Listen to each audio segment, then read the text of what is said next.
President John F. Kennedy.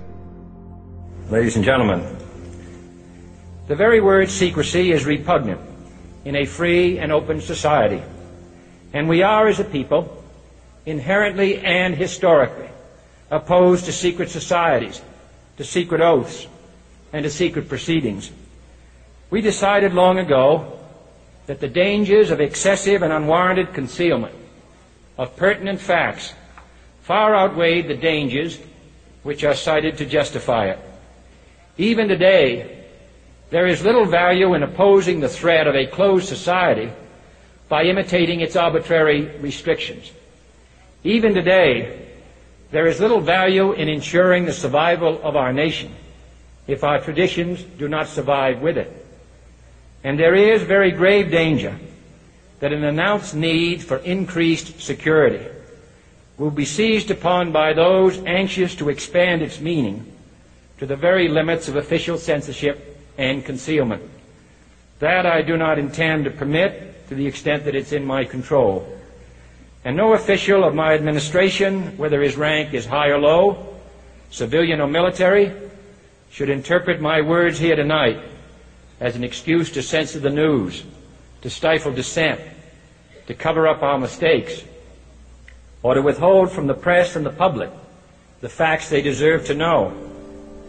For we are opposed around the world by a monolithic and ruthless conspiracy that relies primarily on covert means for expanding its sphere of influence, on infiltration instead of invasion, on subversion instead of elections, on intimidation instead of free choice, on guerrillas by night instead of armies by day.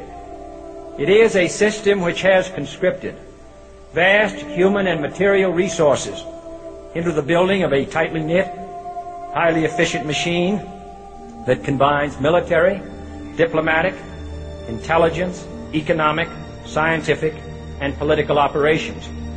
Its preparations are concealed, not published. Its mistakes are buried, not headlined. Its dissenters are silenced, not praised. Its dissenters are silenced, not praised.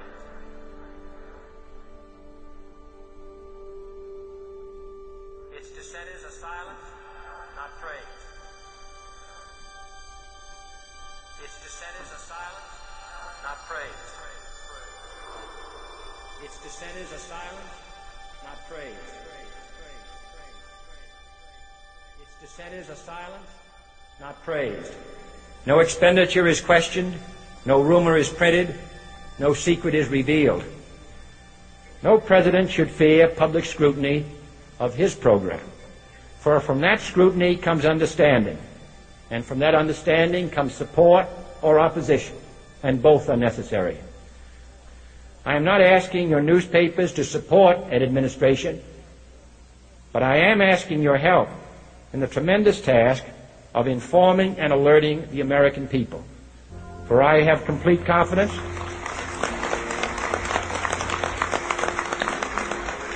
in the response and dedication of our citizens whenever they are fully informed.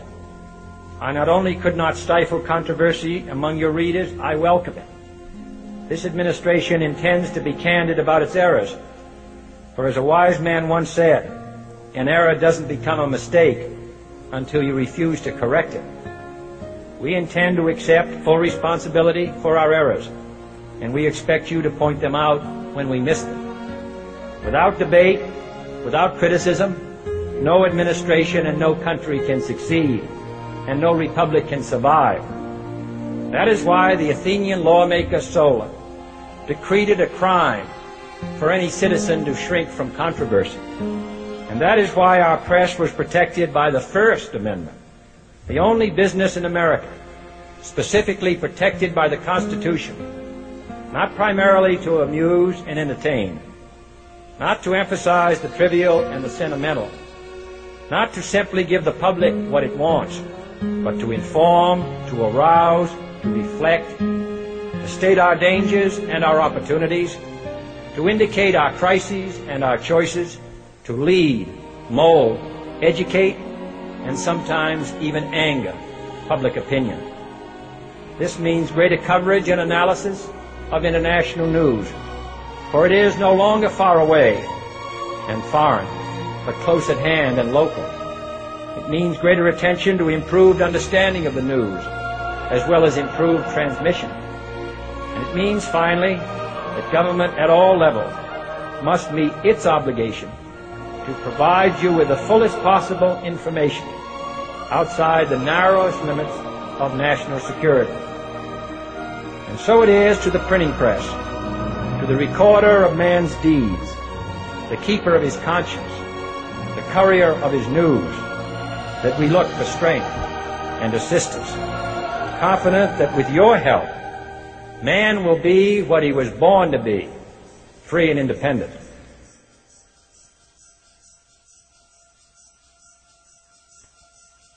You were both in Skull and Bones, the secret society. It's so secret we can't talk about it. What does that mean for America?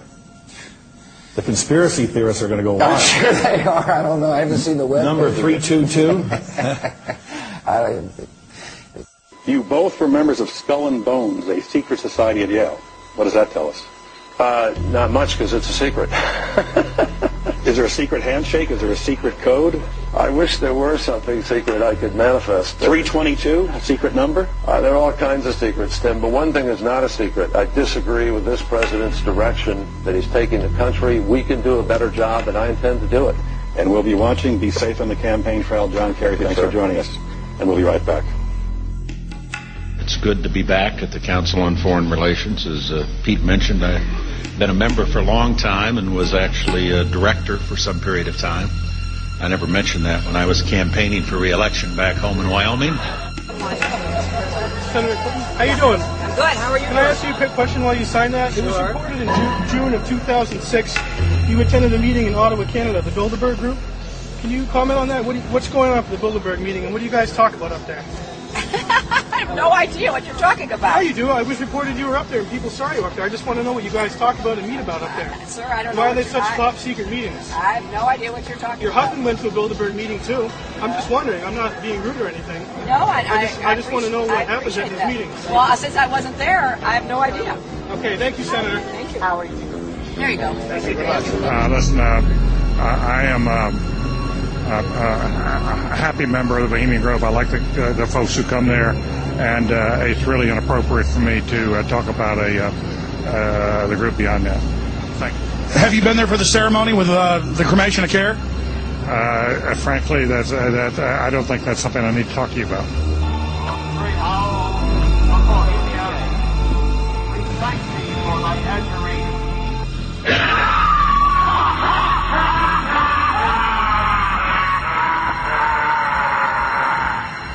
Have you been there for the ceremony with the cremation of care?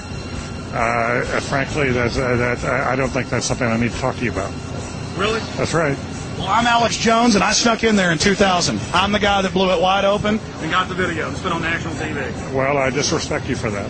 You do? I do. But there's a lot of big public officials going in there. Don't we deserve to know? I don't know anything about you, and I don't know anything about your film. But if you go in there with an understanding, you violated that understanding by releasing that film, and I don't respect you for that. Really? I'm sorry. You took an understanding when you went in there that you would not do that film, and did you have an understanding when you went in there? No. Did you crash it?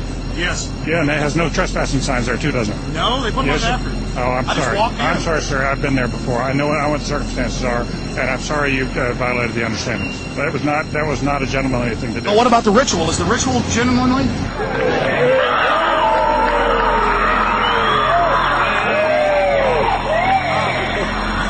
Sir, everything. I don't owe you this comment. I know. This is what's called ambush journalism, and I disrespect you for that as well. So thank you and goodbye. The ritual? That's none of your damn business. Oh.